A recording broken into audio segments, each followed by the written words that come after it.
happening, what's happening. I was gonna do a sex piece, but Jones just messed that all up. That great soul food. That was a sex piece? Jones? Wow.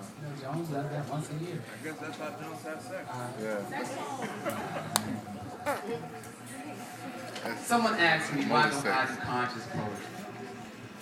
Because consciously, to me, there's nothing conscious about a 43-year-old man placing his wrinkled, shriveled, nasty-ass penis inside an 11-year-old boy's rectum. To me, I'd rather talk about placing my feelings inside the warm womb of a woman I've ruled for the past 6 moons. I don't have the time or the patience to talk about family cities abroad when I drive through Carroll every other day. And she says, baby, protect me, because these fools out here don't respect me. They let crack, sweat, and beer-filled urine pour down on me like that shit's actually supposed to cleanse me. And liberty ain't been a lady in a minute, only as pure and as free as the inhabitants in it. I mean, we've been under the tracks for so long, people actually spend over $3,000 a month to overlook Overtown. And you want me to point out the obvious, for what? So we can sit in our cushioned seats of our overpriced extensions of self and drive past the panhandler like we that much better.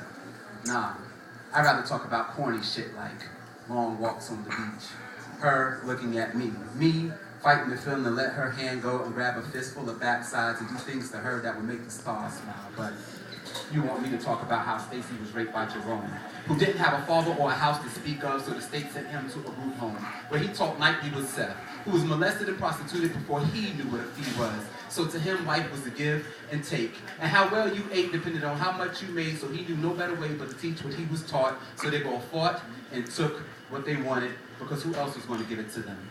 And Miss Trout, the facility's facilitator, was too depressed, because her significant other's mistress was her best trust. So the advice she's supposed to be giving, she's now seeking. Now you want me to point out this revolving depressive stuff for what? It's all over the place, mainly on TV, specifically the news. I'm tired of them placing the biggest, blackest fool on the screen to represent me.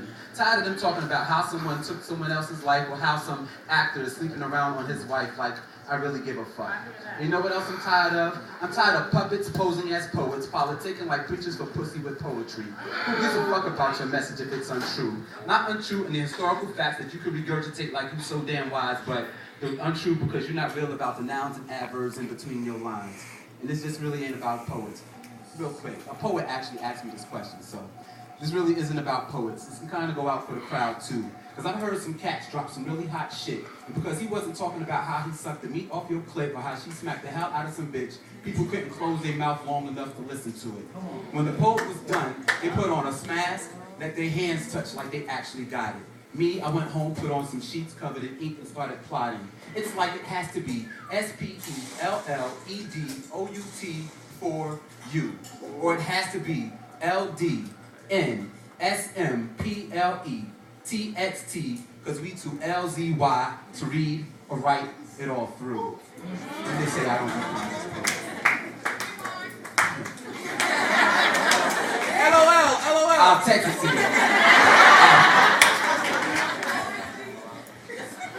See, I write about the shit that really matters. I write about the shit that really backbone it.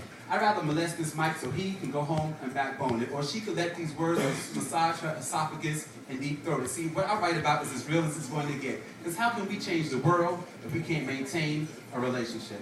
Thank you.